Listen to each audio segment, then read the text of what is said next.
What's up, NZers? Hi! And welcome back to another reaction. Finally, we're all back in the hot seat again. Yeah, we have. It's been a while. It has been a long time. And today we're going to be checking out something quite different. So we've noticed that, like, on our analytics on our channel, that there's been a lot of comments recently on basketball videos, like our Michael Jordan one, LeBron James, what I think we did, like Shaquille O'Neal. Yeah, they're all like resurfacing and you Kobe guys Bryant. are watching them. Yeah, so there seems to be like a big surge in basketball, and I think that is kind of like it ties in perfectly with this, because apparently Caitlin Clark, who has been like making waves all over the internet recently, well, I think maybe for a few years now, even from like her college days, I've just been like sort of like, you know, seeing little tiny like snippets of her, and apparently she is like the Michael Jordan of women. She's changing the whole sport.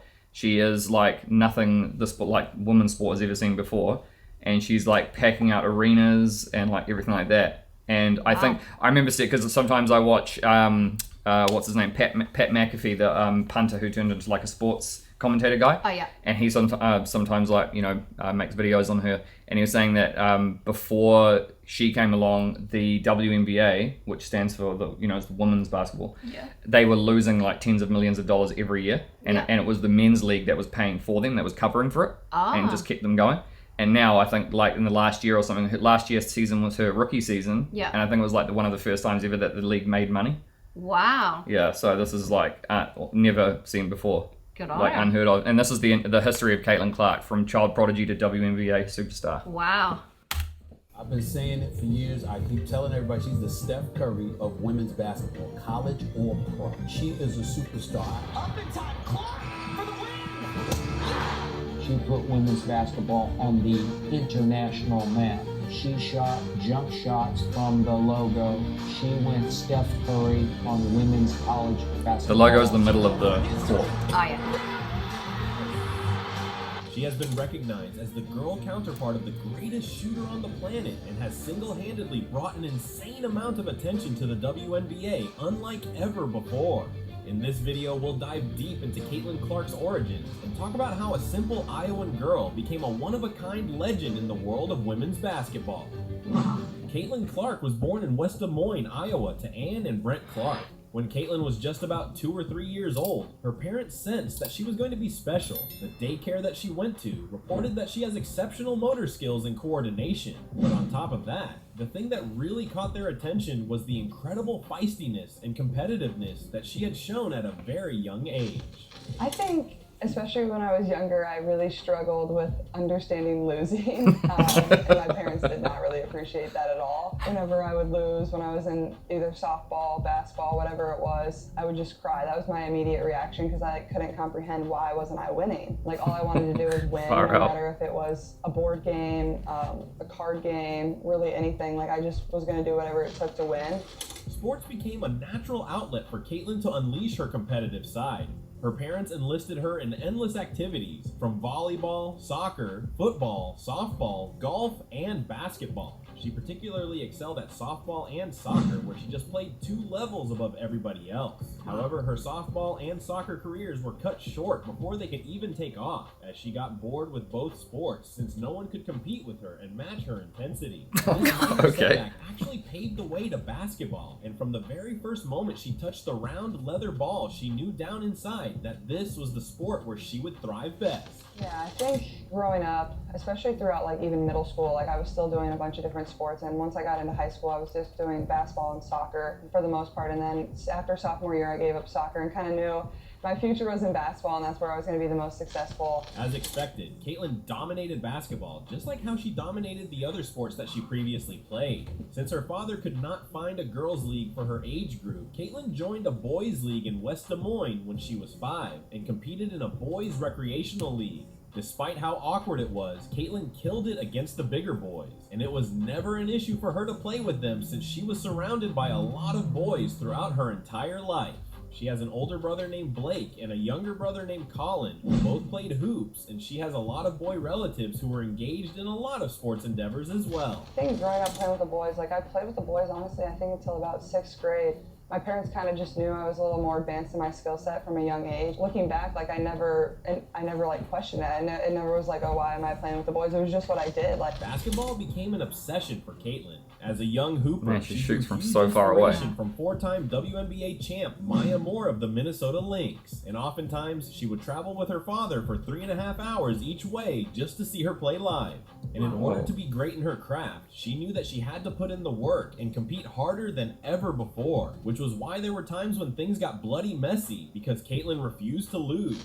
I think my brothers, like growing up, my mom probably had to deal with way too many fights. I threw my brother into a wall one time and he split open his head. And my older brother was always just bigger, stronger, faster. So whenever I wanted to play with him and his friends, like I just got picked on or you know, I never won really anything. And my mom always said, like, if you want to play with them, you got to find a way to hold your own. Like, you're the one that wants to hang out with them and play sports with them. Like, that's just how it's going to be. Her ultra competitiveness and passion for the game led her to join the powerhouse All-Iowa Attack program in Central Iowa back when she was in 6th grade, and at the same time she attended Dowling Catholic High School in West Des Moines to play under head coach Kristen Meyer. Caitlin wasted no time in making a name for herself in high school. As a freshman, they just don't even bother stopping it. 3 points, 4.7 assists, and 2.3 steals per game while notching All-State third-team accolades, and became part of Team USA's under-16 women's roster, which grabbed gold in Argentina. Then in her sophomore season, Caitlin elevated her game to a whole new level, averaging 27.1 points, 6.5 rebounds, and 2.3 steals per game, earning first-team Class 5A All-State honors while also leading All-Iowa Attack to a championship in the Nike Elite Youth Basketball League, where she racked up 23 points in the final game. Her third season in Dowling was considered to be her breakout year in high school, and the same time when she began to draw eyeballs on the national stage. On February 4th, 2019, Caitlin rocked women's basketball when she dropped 60 points in a 90-70 victory against Mason High School. Her She scored 60 out of 90. The highest single game point total in Iowa's girls basketball history. And on top of that, she also set the state single game record by knocking down 13 3-pointers and was also named the Gatorade Player of the Year after averaging an insane stat line of 32.6 points, 6.8 rebounds, 3.6 assists, and 2.3 steals per game. She's got some skills and talents that most other players don't have, and a lot of that was just her court vision. She's fearless on the court. She just isn't scared of anything and just plays really big, if that makes sense. After a stellar junior season, everyone thought that Caitlin would dial it down, but instead, the opposite happened as she amped her stats even further to end her historic high school run. In her final year, she averaged 33 points, 8 assists, and 4 rebounds, along with 2.7 steals a ball game, leading the state in scoring for the second time while helping her team reach the regional finals with a 19-4 season record. Being ranked as the #1 player in 2020 by ESPN, lots of Division I teams were on the lookout for Caitlin since she was just a sophomore. Her parents wanted her to attend Notre Dame and play for legendary coach Muffet McGraw. However, she pivoted at the last minute and chose Iowa instead because she was drawn to the team's up-tempo offense, which perfectly suited her playing style. And she was born there. Well, first of all, this is like one of the best decisions I've ever made in my life is coming here. But I felt in my heart like I had to be here, like something was really pulling me here. And obviously this is my home state and I wanted to represent my state. And I wanted to do something that really hadn't been done for a really long time. Obviously we haven't been to the Final Four since 1993. And as Iowa's starting point guard, Caitlin quickly made a splash in the collegiate ranks, despite being just a freshman. In her debut game, she racked up 27 points, 8 rebounds, and 4 assists against Northern Iowa. Then in the following game, she posted her first double-double with 30 points and 13 assists versus Drake. From then on, she would continue her scoring rampage and ended up averaging 26.6 points, 7.1 assists, and 5.9 rebounds by the end of the season. And although they got knocked out in the Sweet 16, Caitlin led the NCAA in scoring and ranked second in assists as well as three-pointer per game. Her second year told a different tale as she led Iowa to the championship and was named the Big Ten Tournament Most Outstanding Player, which was highlighted by her 41-9 performance against Nebraska in the semifinals. Just step back, eh? Yeah. Oh, all that frozen in the net.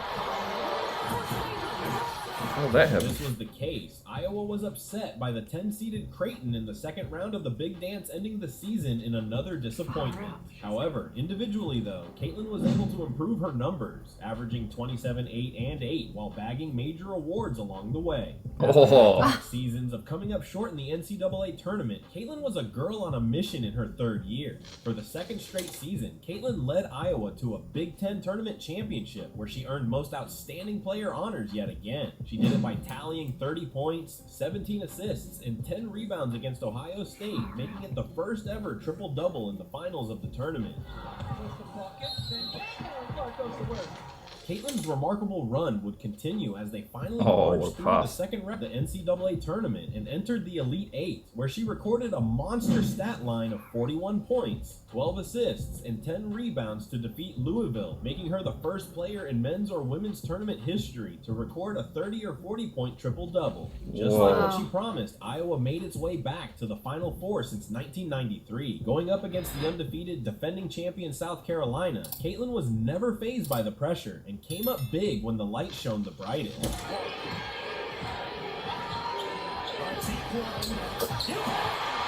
Nothing but net. Alright, man.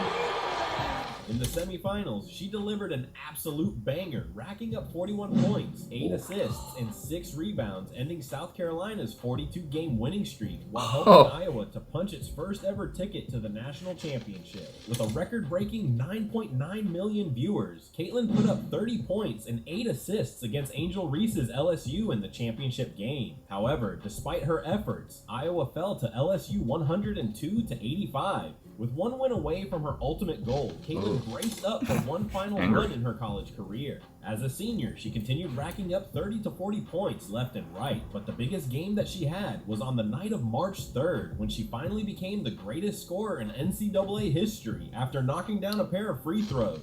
What? For the record, this for college basketball history. Greatest female scorer of all time in college the Hawkeyes basketball. to capture its third straight Big Ten tournament championship after racking up 34 points, 12 assists, and 7 rebounds. Caitlin would carry her strong showing in the Big Ten to the NCAA tournament as she scored 41 points and dished out 12 assists. Love scoring 41 points. Out of the tournament in the Elite Eight. Then she followed it with a 21-point outburst, along with 9 rebounds and 7 assists in the semis to overcome UConn.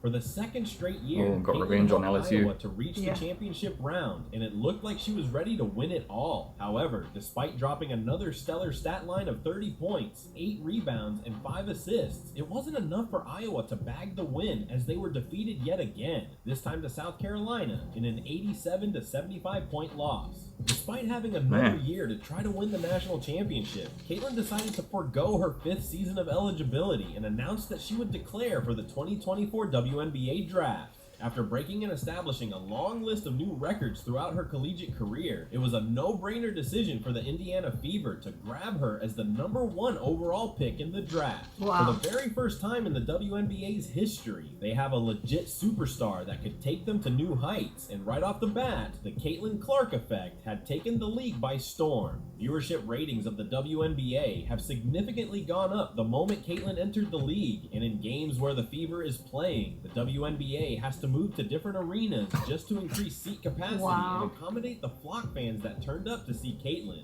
Viewership across ABC, ESPN, ESPN2, and CBS had tripled from last year, now averaging 1.32 million fans per game. Attendance also increased by 17% from last year over the first month of the season, making it the best attended opening month for the league in 26 years. I want to go watch it. Despite all the attention, money, and positive impact she has brought to the WNBA and women's basketball in general, she has received a ton of criticism from legends as well as old-fashioned beating from her peers inside the court.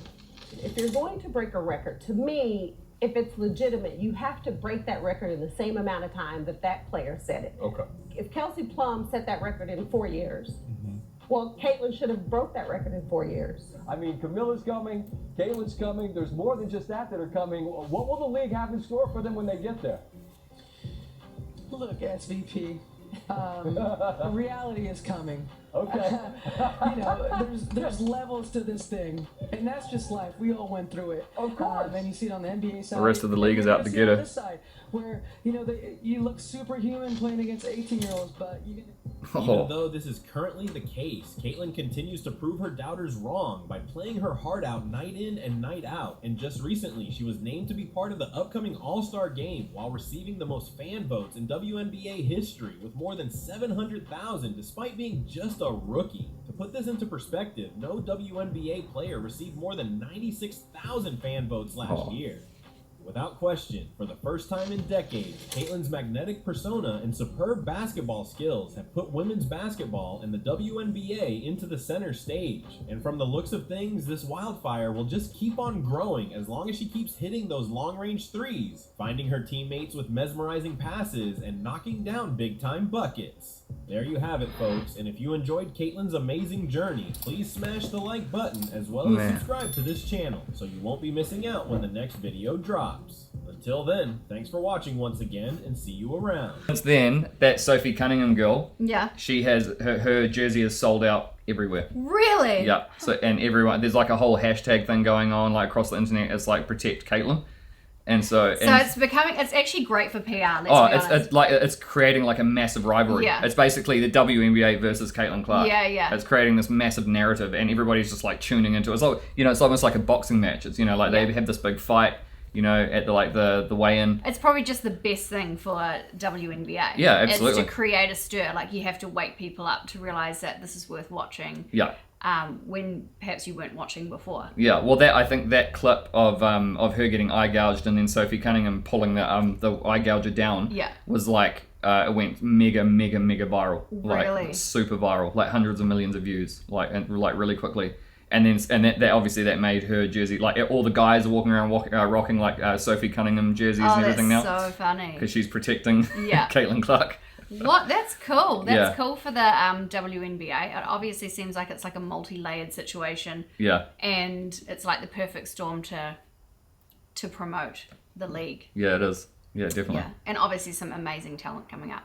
I'd love to go and see her. Yeah, same. That would be cool. I'd be so keen in Indiana. Yeah. Yeah, that'd be real cool. That would be really cool. Well, it certainly seems like she's carrying the league on her back. Yeah. At the moment. Yeah. And she deserves it too. And you know what? It's only going to inspire more young women who are interested in basketball to like hone their skills. Yeah, and whole it'll probably generation. just bring up the whole league in terms of skill because it'll be inspirational for other girls. Definitely. And like all the money that she's bringing in as well, Yeah. you know, ticket sales and... Which will go back into the league. And yeah. It's just all positive stuff. Yeah, you just need one to rise up, eh? So spicy. So spicy. I reckon you got to have that. So I like the spice. Yeah. It's good. Anyway, guys, if you enjoyed that one, make sure you smash the like button. I think that was our first ever female athlete that we've ever watched. Checked out, yeah. So maybe you guys need to, you know, give us some other ideas if there's some other female athletes that we need to check out. Yeah. Maybe this could become a little sub-series. Yeah. Of sports. Yeah. But yeah, anyway, we love you guys, and we'll see you in the next one. Bye.